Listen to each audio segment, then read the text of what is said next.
Hey, everybody, welcome back to another episode of The Content Crowd. I'm your host, Trevor Grimes, and today we're going to be talking about content in ways that actually resonates and ways to make those different shifts from creative habits to changing your point of view to behind the scenes breakdowns so that listeners and me included can stop mimicking and start making content that actually matters. Before we jump into my interview, I do have to remind you guys that in a week, so on August 7th, we are going to be doing a workshop called ABM in a Day by Scrappy ABM. And the name is literal. You'll have 6.5 hours with us, and you'll walk away with an ABM planning roadmap built with our team in just one day. And this isn't like a pre recorded webinar or some pre done click through thing. This is like a live webinar with us, handing you the exact process that 30 plus companies have used this year to finally get ABM right. So it's for one day only. So make sure you go and register. I'll drop the link in the chat of this conversation, but it's scrappyabm.com/workshop. And we'll see you there. All right, let's hop into my guest for the day. I'm here with Tylor Jones. How's it going today? Nice. What's up? I was wondering if I was gonna get one of those cool title banners, Oh yeah. Everybody gets their own. Everybody's got to throw it up Yeah, again. You can check it out. Everybody gets their own. So, thank you so much for being here, everybody. Definitely, throw some love in the chat. Tyler's feeling a little bit of the weather today, so we make sure that we're encouraging him throughout this. But yeah, man, let's go ahead and jump into it, and let's just talk about who you are and what you do and what you tell people that you do at parties. yeah, yeah. It's kind of a fun one, right? So my title is Director of Digital Acquisition, and that took a little while. So I work for a private equity firm, and there's about 6 business units now that are active. And so for a while when I came on, they just called me the leads guy. And I was like, we got to be better than that. So what I tell people I do at parties is I just tell them I work for a private equity firm, and my job is to be building pipeline through anything digital for the sales teams for all 6 of our business units, which keeps the room spinning most days. Yeah. It's a busy time. So did you get to come up with your own title? Did you like rework it to get where you are now? No. Okay, so no, it's a good question. So I came up like through SaaS marketing, and we're not a SaaS. We've productized kind of a business services offering, but so I came up as demand gen, right? If you look at my titles, director of demand gen and all that. So they didn't want to use that one, and we kind of agreed on digital acquisition. So it was a push pull Yeah. scenario. Yeah. Nice. Okay. Well, it's always kind of cool if you can kind of massage your title a little bit so you don't get, the generic like this is the marketing guy or this is like the leads guy. It's kind of nice to Yeah. massage. Yeah. Well, that's cool, man. So, can you just I mean, you kind of told us like what you do, but can you go more into I know you mentioned like it's a private equity and you've productized some stuff. So Yeah. you talk about like the process of that and what creating some of that looks like. Cause I think like I don't know, I hear like productizing or productization of things seems to be like more popular or see a lot of people talking about it. So I think it'd be cool to Yeah. kind of hear how you guys went through that. Yeah, I think that it's been a long journey and we're still on it, right? I think when people usually say productize, what they end up meaning is they create a vocabulary around what they're selling. And so they say that they productize it like, we're going to come up with packages and sort of productize. What we've done is we're the only, first of all, what we do is fixed cost reduction, and we do it for the enterprise. So $100 million plus businesses, think like any category that you can spend money in, for your business. Think like waste, telecom, all that kind of stuff that you have a contract for. You go out, you have a procurement team that agrees on terms and things like that. Well, the company's been doing it for 35 years. They're the biggest one in the world, and they've got, if you can imagine, 35 years of data for every type of business you can imagine in every spend category. And so what they decided to do about a year and a half ago was, now we're the only business services firm in cost reduction that owns our own AI and LLM. So what we've done is, what's different between what we've done and what other companies have done is other companies will build a platform that, for example, like reads all of your spend data and gives you insights. What we like to say is with SpendBrain, the name of the product, you can have a conversation with your spend. So we have merged the platform level with like an LLM that speaks to you based on 35 years of spend and understanding of like your specific market. So it's I don't want to say smarter than ChatGPT, but it's like a like a very niche down, very specific GPT based on all this data that we've collected. And so when I say productize, what I sort of mean is we are bringing a brand new product to market, and we found a way to take what's traditionally kind of gray hat like fixed cost reduction. What's that? What do they do? There's not a lot of trust in the industry all the time, to something that's just extreme clarity. And how do we communicate an offering that's not out there anywhere else in the world? And so that's kind of the journey that we're on right now. And it's been a lot of fun. I mean, what's cool about launching something is it's so moldable. There's not a category necessarily for us to fit into. Like we're right now doing a lot of we're taking the B2C playbook, and like I spend $100,000 a month on Meta, which not a lot of B2B demand gen guys are doing.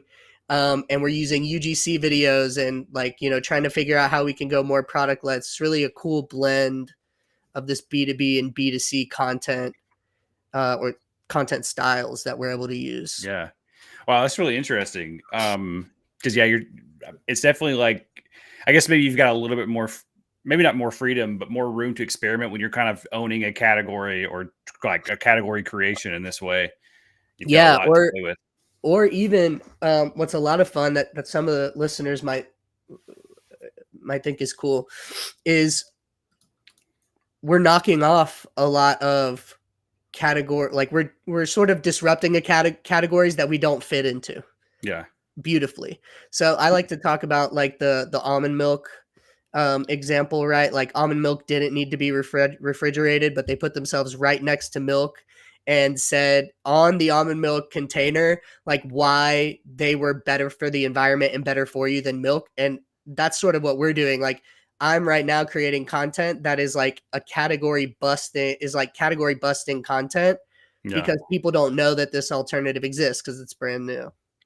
That's a super good example because I honestly didn't really know that. I knew that almond milk didn't have to be refrigerated, but I never thought about it that way. To me, I just always thought about, well, you've got it like over here in this like other space of the grocery store, then you've got it next to milk, and it's just next to milk because people will associate almond milk with milk. But it makes a lot of sense to think about like we don't have to be in the refrigerator, but if we are next to, that puts us right up against the competition, and we get to be Yeah. the counterpoint of whatever that is.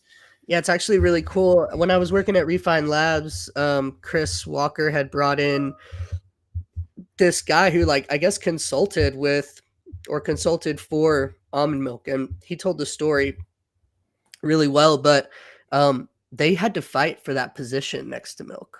Yeah. Like they didn't want to give it. They didn't want to give it to them. Why do you need that kind of thing? And so and that is just an example, like what I'm doing, like kind of anywhere you're going to go and disrupt a category.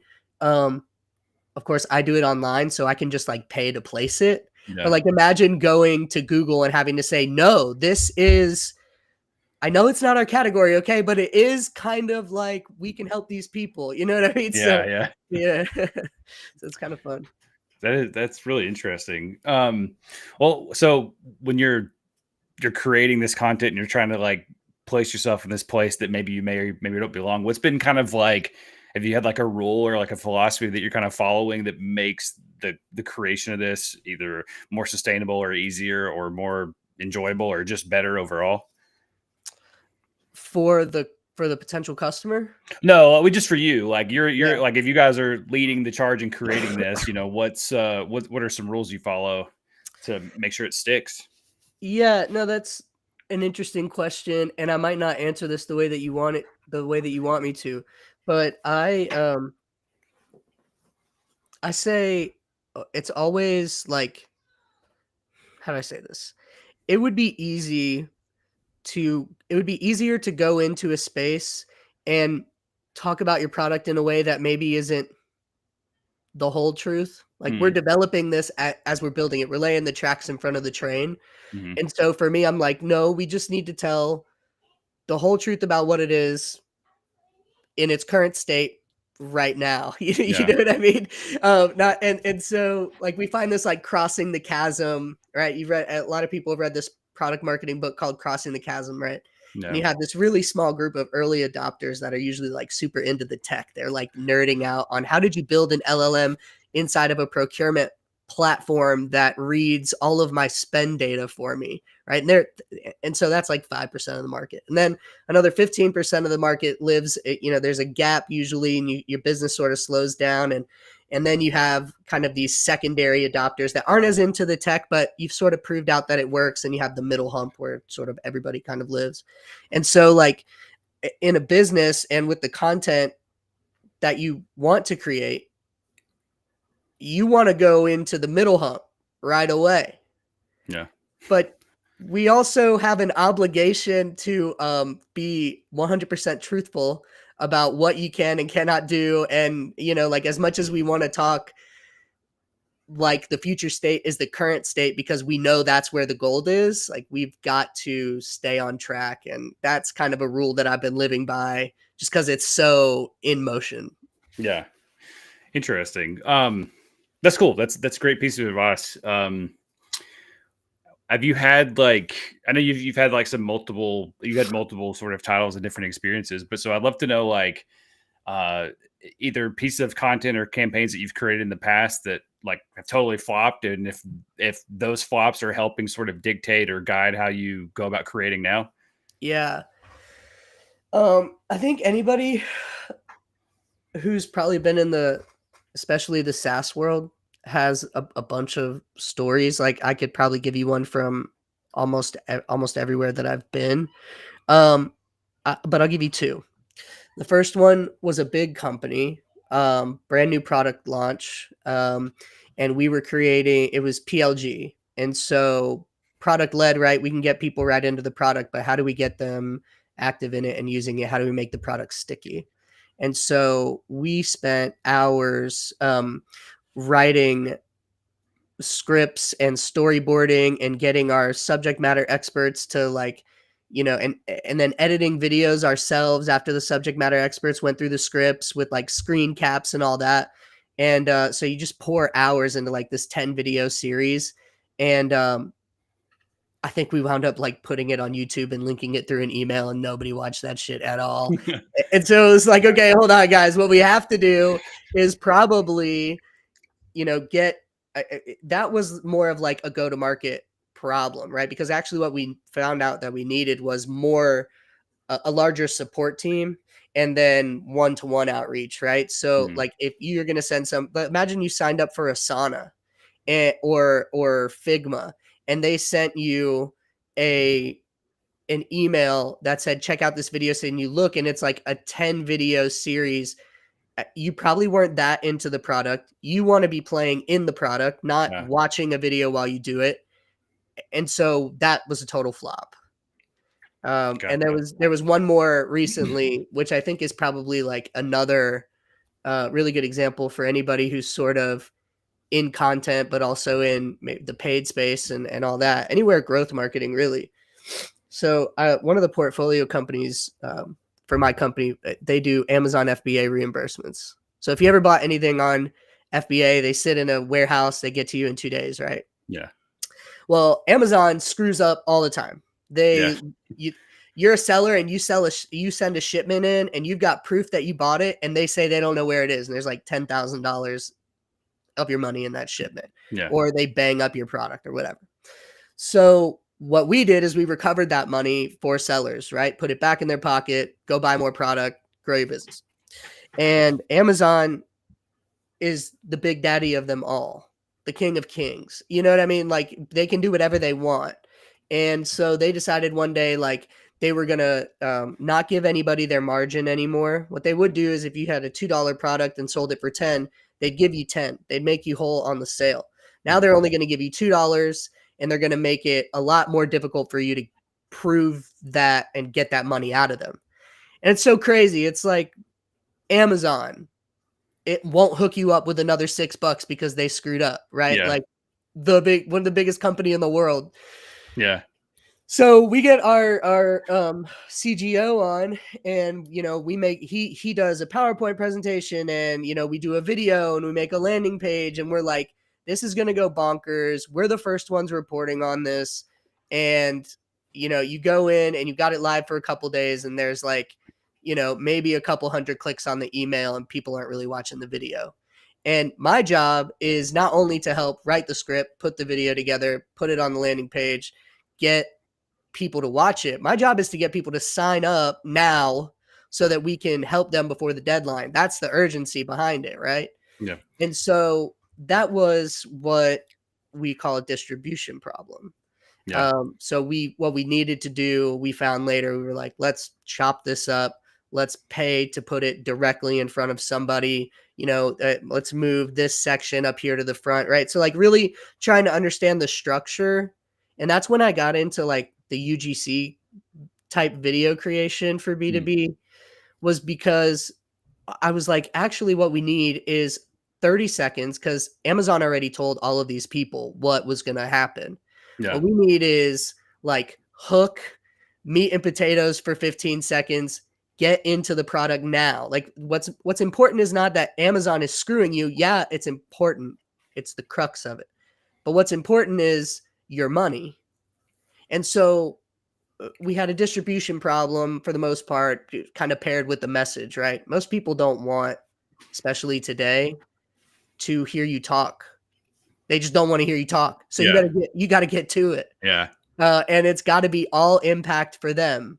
You can't be walking around trying to explain what you're going to do and all that, especially if you can get people directly into a product. And then once we did that, it took us about 2 weeks to pivot. We boomed. We had the biggest sign up months, that we had. But that original idea, well, it sucked. Yeah. You made a lot of really interesting points, and I've got like so many follow-up questions, especially on like the video part of it, because I feel like, where we're at now, it's kind of like we are trying to, at least like in the stuff we're doing, it's like, look, like if somebody can open an email, that's great. But like, we need to have something for them to do, and people are not going to read, they'd want to listen. And then it's like, can we do a video? Okay. We've got somebody who's willing to record a video. Now we got to make sure that it's, like you said, it's short and sweet, and it's just all about what they're going to get out of whatever we're trying to give as much as possible.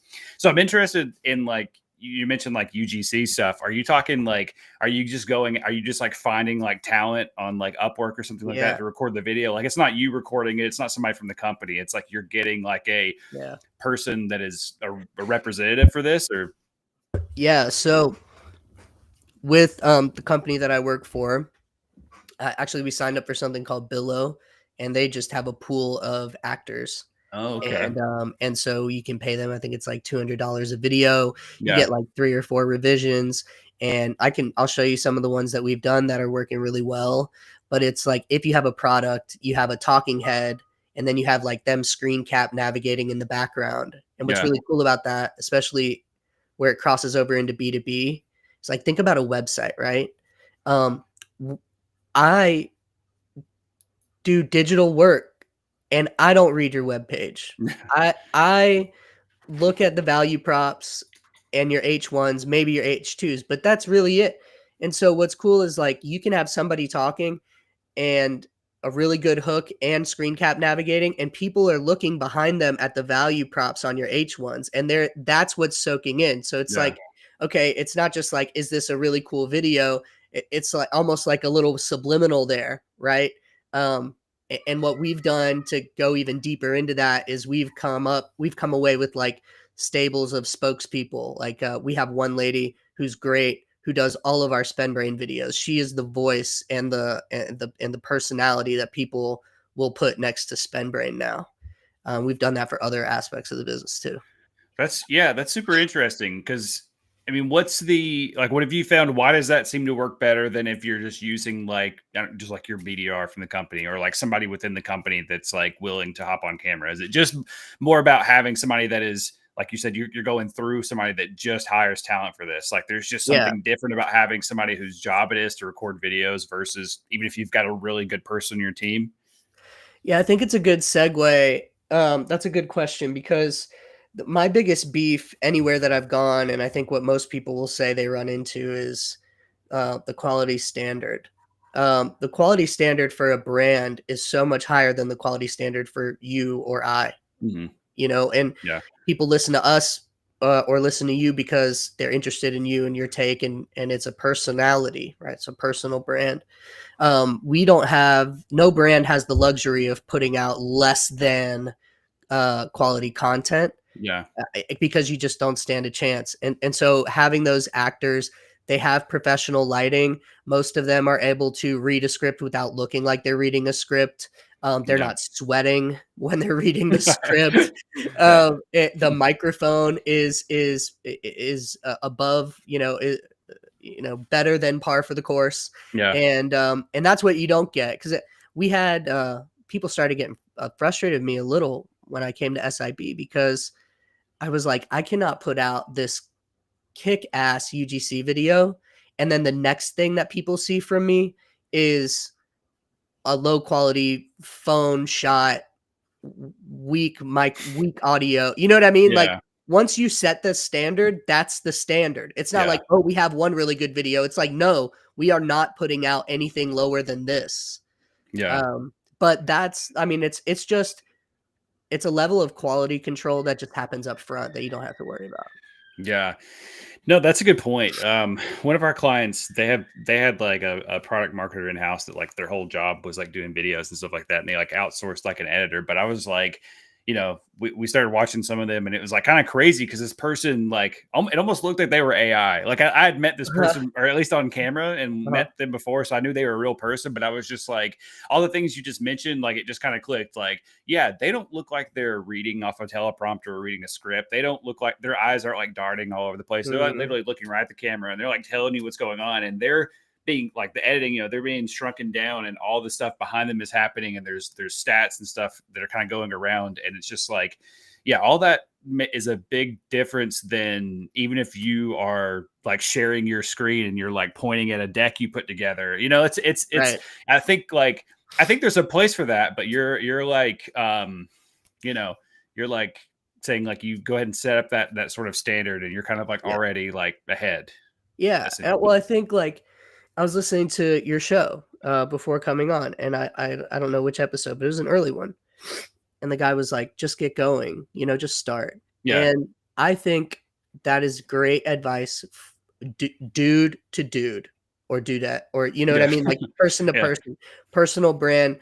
You don't know what's going to work, yada yada, right? Make a small investment. If it keeps going, keep it going. Um, and you see it like, Chris Walker was a great example, I guess, even though that was 5 years ago. He just was recording on a regular old webcam and eventually turned into a $20 million agency Yeah. that he just sold, by the way, if you haven't seen the Oh news. no, I didn't know that.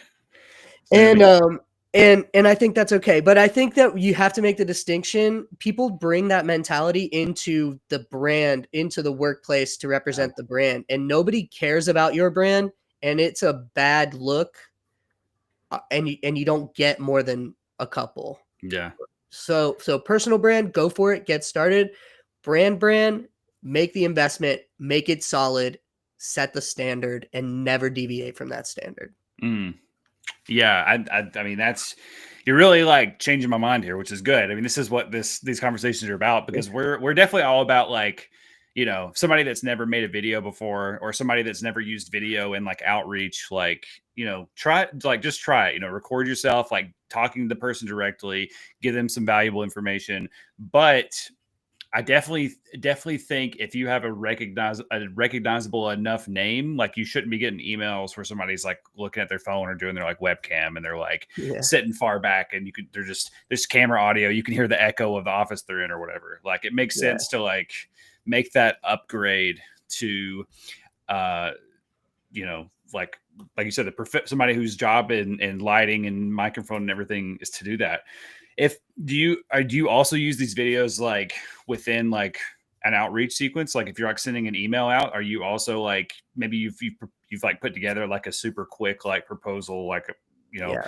for somebody? Are you also kind of doing the same thing? Like you're not sending it, you're Yeah. paying the talent to do that, to kind of have the video. I have done that, but not in the way like our BDR team would not utilize a video like that in outreach. Yeah.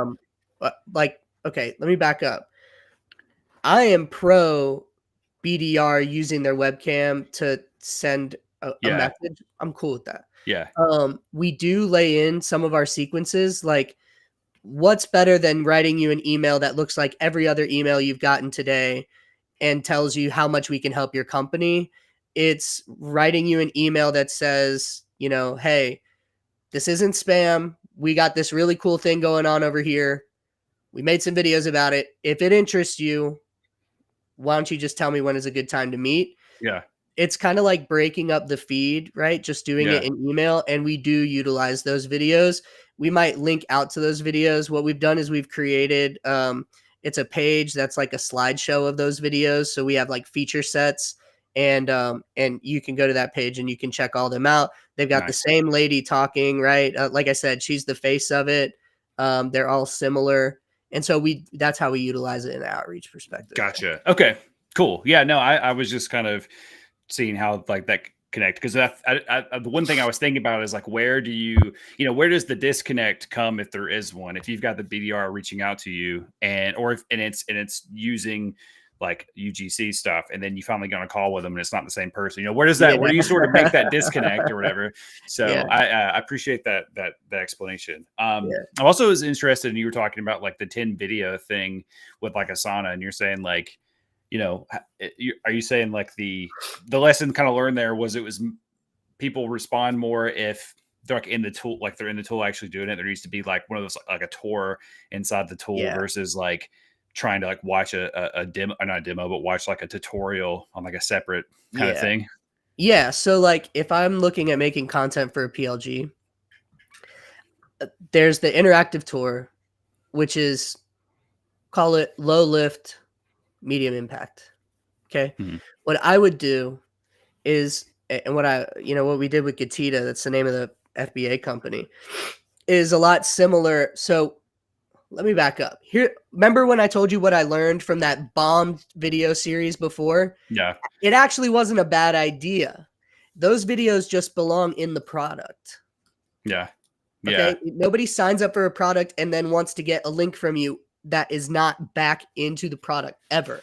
Yeah. You know what I mean? Yeah. That's true. So you create a video library inside of the product, and in your first visit to the pages, and you can do this, I think, with Pendo, you can trigger a video pop-up. Yeah. Right. And most things have that, but it's like, it's got like a picture with where you can click, and it's like, click here to do this, click here to do this.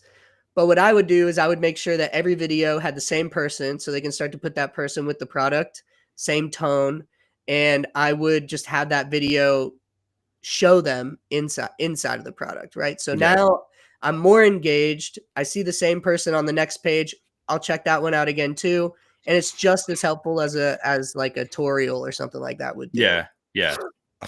Yeah. Okay, cool. Yeah. I'm on board with that too. I think keeping everything inside, because the biggest thing is like, you might put all this together, and I feel like implementation or getting somebody to actually use it is almost as big of a hurdle as actually selling them on the thing. Like once they buy the thing, now I think a lot of people forget to kind of make sure that they're actually using it or the experience is good, because if they're not using it, they're not going to recommend you. They're not going to give you a testimony. Like all those things that are important for you to continue selling. And if you're taking them out of the tool or out of the platform or whatever to go watch videos, or you're sending them to like your knowledge base or whatever on your website, and they've got to scroll through all these articles that you've put together to find the answer to their problem, like there's a disconnect there. And the actual like implementation and using the thing, I feel like it's probably dropping off at some point. That's the downfall of most PLGs, brother. I worked with a massive PLG. They compete. They're called Lucia. They compete with the Zoom Infos and stuff of the world. And they were like, actually, once we get somebody in, we only convert them into a paying customer at 30%. Okay, so what the hell is happening with the other 70, Yeah. and how do we move them? And what we realized again, and I think a lot of PLGs now are getting kind of hip to it, and I think they're doing better and better at it. If you have a PLG that's not like Slack, where everybody's got to use it, you have to be on it. There's Yeah. nothing you can do about it. You just have a product that's kind of like a commodity product. um, you don't need as big of a stable of sellers necessarily, but if you only have 3 weeks and 60% of them aren't there, you need to get them to answer questions in the product, or you need to get a support team member in there, or you need to get a chat bot in there. You know what I mean? Like, Yeah. you got to figure out how to move those people. And I love PLG because it's so easy to rack up those signups. And I was with Lucia, and they kind of like took it as gospel. I'm like, if you go into a board meeting talking about signups from marketing, you're not going to be going to board meetings for that long. Yeah. Like, you're going to be exiled from the board meetings. Yeah. So. Yeah. I've never really, I mean, I haven't did a lot with like PLG or just products in general in that sense, but like it's, as a consumer, I'm like, I don't know, like this kind of sucks. Like I don't like this. I don't think, like if people are not like converting from the demo to the whatever, and you don't know why, and you're not talking to them between signing up to them ending, then I would feel the same way. I want to get some kind of guided something along the way to know that I'm Yeah. doing it correctly or using it correctly or maximizing how I use it. Because if I don't like what I got out of it in the first month that I had it for free, I'm definitely not paying for it. Like I should be getting the most out of it. Yeah. Yeah. Most teams will have they'll put their qualifying questions right after the sign up, tell us more, and then they'll bucket you into, maybe small, medium, or large, just to make it simple. And then what they would do is focus on generating content for the small, medium, or large, and delivering that to you over the course of that period of time. Yeah. If it's 3 weeks, then it's 3 weeks. I mean, Yeah. the fish is off the hook at that point. Yeah. Yeah. I think that's a good segue into, talking about some campaigns that we kind of talked about some things that are flopped, and we've talked about how PLG is messing up, but I want to know about some things that you've done that you're particularly proud of. Yeah. So not business related. It's my favorite project right now. So I have a side hustle. It's not really a hustle because I don't make any money off of it. Me either. So I don't make money from anything I do on the side. my buddy. Okay, so here's the story. So it's, I won't bury the lead. Do a podcast. Me too. You know that? Yeah. So I do a podcast, but we went and, we have my guy who was a pastor for 10 years at a pretty big joint. And now he's not pastoring at all, but he's still got a lot to say. So he had a lot to get off of his chest. And I'm like a secular guy, like I grew up in church. They call it like church hurt now. There's a term for it. Yeah. And I don't go that much. But my wife, both of her parents are career pastors. My grandparents and a lot of my family career pastors. So like, I kind of stay away a little bit now. And so we jam together on that show, him from like a teaching perspective, because he's really got something to say, and me from like a what, I don't really know about this kind of perspective. And but what's been really the most fun about that, and that's why like I'm totally into those types of projects when it's not for the brand that you're trying to represent, is like we've been able to, over the course of like the last 9 months, like he's written a book, he's published that book, he's sold copies of that book on the website. We have a store, and it's of shirts, and we're like, okay, the fun part is, okay, if we're going to make shirts, like what's our persona?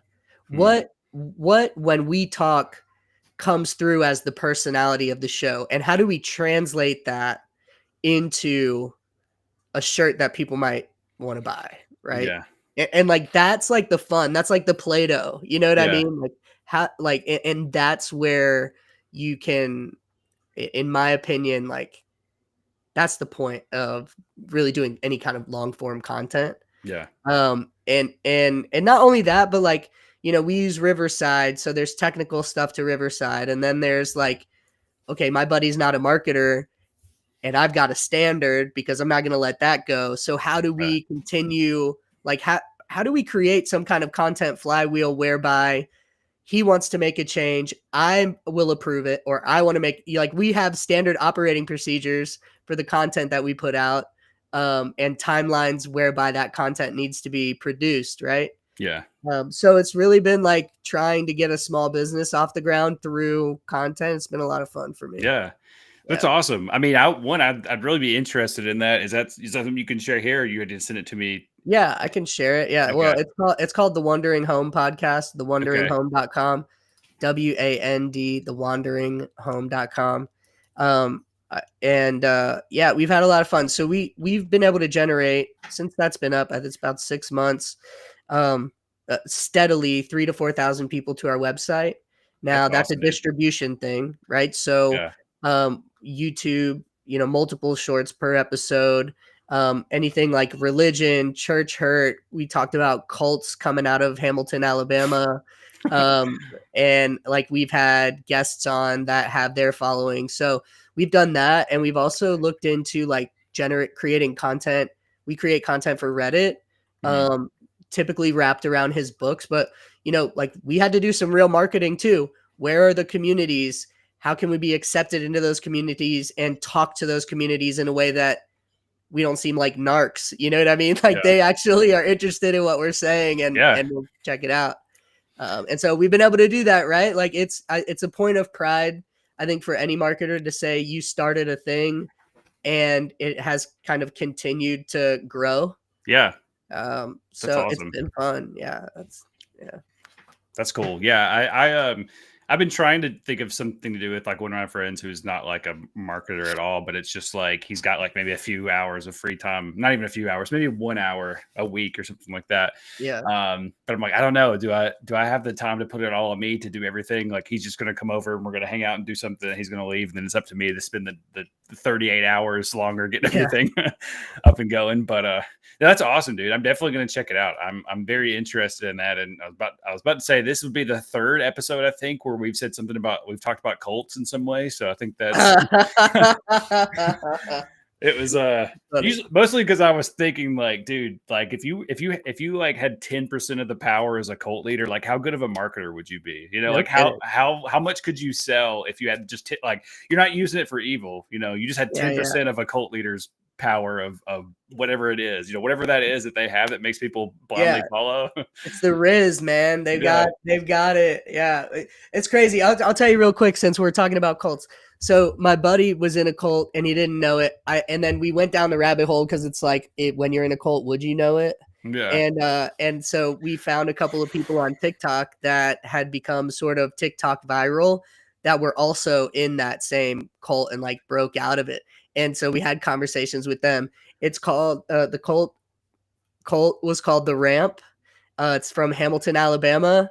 This Oh, okay. uh, I think this I'm lady was aware of on like that. she was on like the Bible Network or whatever, and she was a singer, and she went back to Hamilton and she started recruiting people, teenagers from all around other churches and stuff like that. So the community is getting all mad at her, and then she caught a deal for the Ramp to be on like a Bible network. So like you can go on and put the Ramp into YouTube and it's just like insanity. There's like guys up on the screen that are just like screaming at these children, and there's like kids with their hands up crying and all kinds of stuff. And then we sort of like peeled back the layers of like what that actually looked like when it wasn't on if it wasn't a camera Yeah. on camera production.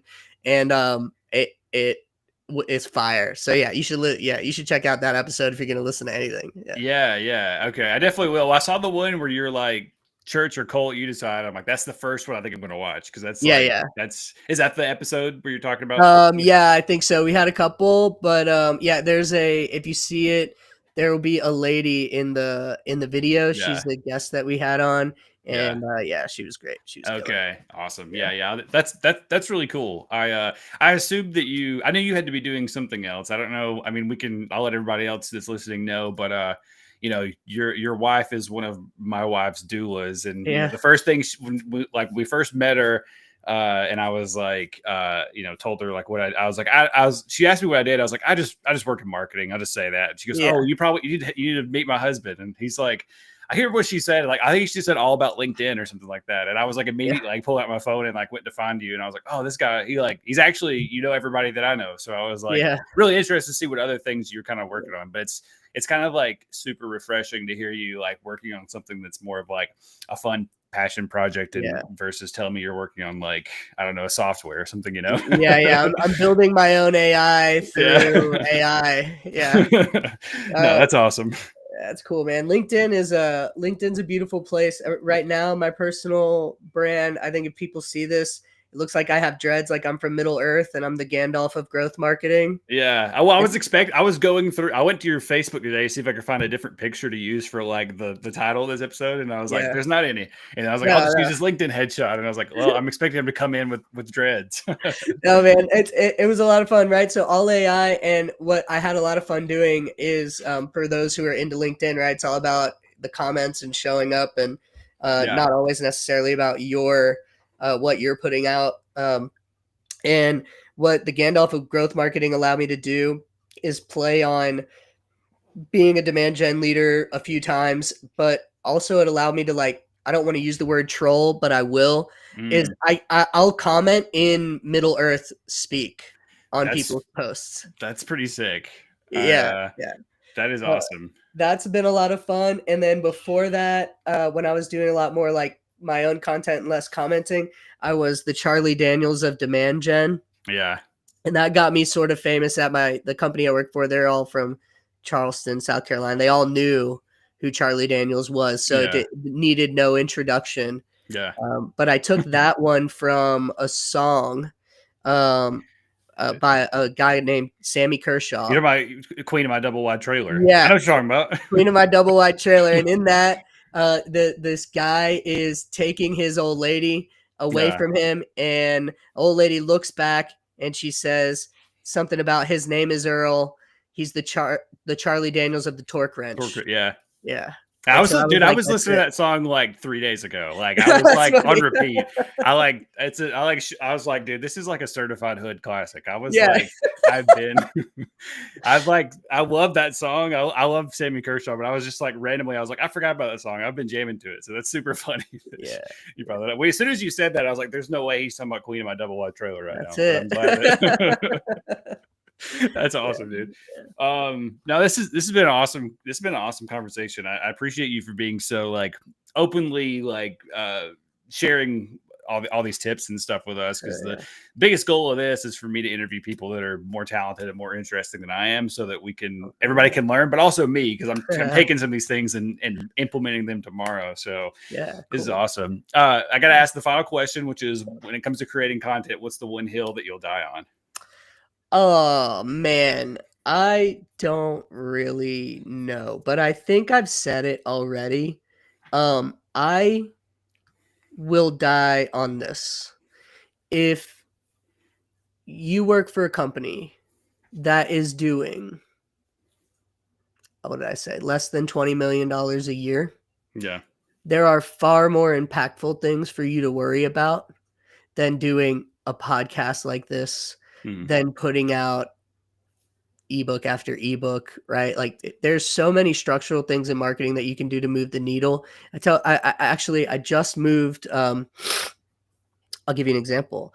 So we were thinking about doing a podcast, right, at SIB, and just someone on the team wanted to do it. And we were doing a lot of social, organic social, with not very much traction. And so much so that the reason you don't want to do it is because it's going to take so much of your time to do that. And you could be more productive in other places. And so for SIB, what we want to do is we want to be we want to do only thought leadership content. And I'm like, roll down this thread. It looks like ads everywhere. Like our organic looks like an ad. Yeah. So instead of doing that, now what we're doing is we're pursuing Reddit. Daddy, my kid. You're good. You're good, man. What is go ahead. I can't say what I'm saying. Okay. Well, I'm on a call with my buddy, so give me just a second, okay? Okay. All right, I love you.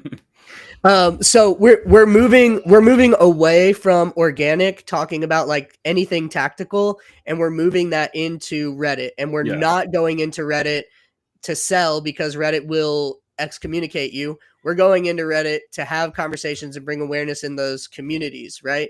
Yeah. So rather than us spending all this time, rather than spending all your time trying to produce a podcast and then you don't know how to distribute it or there's no following, people will say start a podcast because somebody did it one time and built a $20 million company. Well, guess what?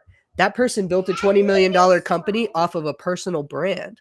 Yeah. Okay. Not off of SIB's brand or, Scrappy ABM's brand. Like, people who listen to you guys are interested in you. They may find their way to Scrappy ABM, right? But you're not going to do this podcast and post as Scrappy ABM. No, you know what I mean? Like, yeah. It's about the personality. And so if you're under $20 million, you have a small team, probably 6 people or less, just focus on moving the needle where the needle will move the most.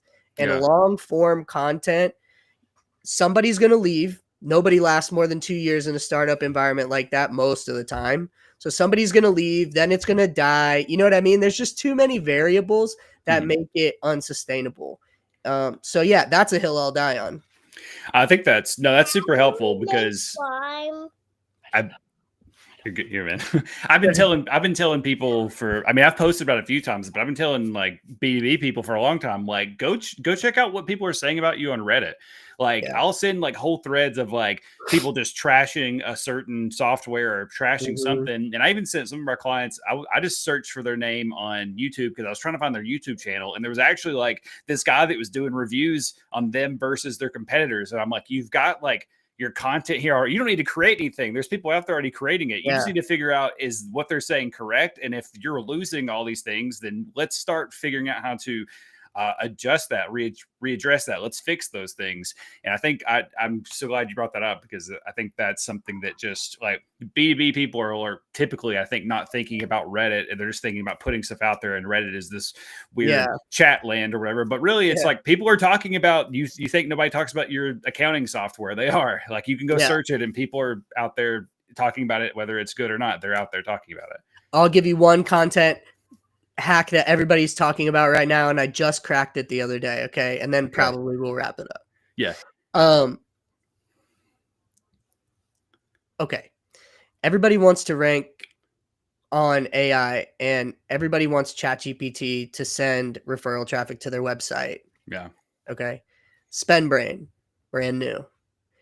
I have gotten now consistently ChatGPT to recommend SpendBrain as an emerging technology platform for AI spend intelligence.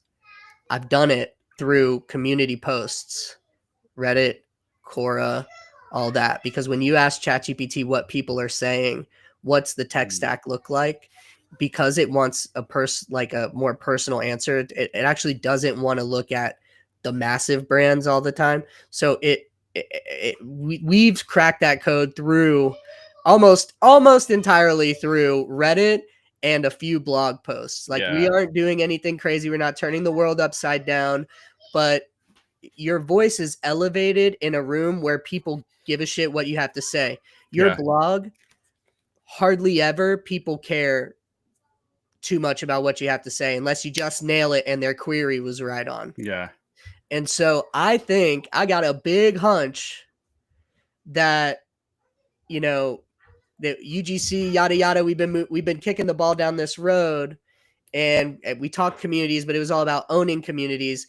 Now it's about talking and circulating in those communities, not necessarily for the click or anything like that, but you need to be where the people are and stop hosting just on your site and see what happens. Yeah.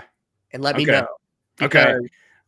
I got a hunch. I got a big hunch. Okay. I'm going to start that because I am, I've got all these I've got side things I'm working on too. And I'm like, how can I get people to, like this, for example, how can I get people to this? And it's like, maybe, like I'm on Reddit, I'm on there reading stuff. I'm like, I could just throw this in there. Like this episode talks about how to do this. Like, I can just throw that in there. That's what I need to be doing. Throw it in there with the description, and so people know what's up. Short listen or whatever. Yeah. Okay. I'm writing that down. I'm going to try it, and I'll report back. Well, yeah, let me know, because, iTunes or whatever, Apple Podcasts, it recommends you based on a litany of, requirements, pace, size of audience, how long your show is, and all that kind of stuff. It's kind of like regular SEO. It's like really hard to break in unless you have basically an authority, some type of authority score. Well, ChatGPT is not actually going to read iTunes's internal rankings based on their algorithm. And so if you start to pop up inside of, let's just say Reddit, because there's more places to go, right? But let's just say Reddit, it will pick you up much, much, much faster. And you can go direct to the audience, right? Like one of our audiences for SIB are accountants, right? The profit and loss statements, right? There's a freaking community of 500,000 people in FP&A Reddit community. Like, why are we not asking them what they think about this, or what they're doing, or what cool thing we saw? So yeah, that's anyway, awesome. let me know. Oh yeah, I definitely will. Okay, and everybody else out there, try that too. Let's all figure it out together. Tyler, thank you so much. I greatly appreciate you coming on. I'm sorry that you came on during the week when you're a little under the weather, but I appreciate you for giving me you gave me a great effort. It was above and beyond. I appreciate that. More than just a great win. Yeah. Thank you so much. Yeah. All right. I appreciate you. See you. All right, everybody. Have a great week. See you next week.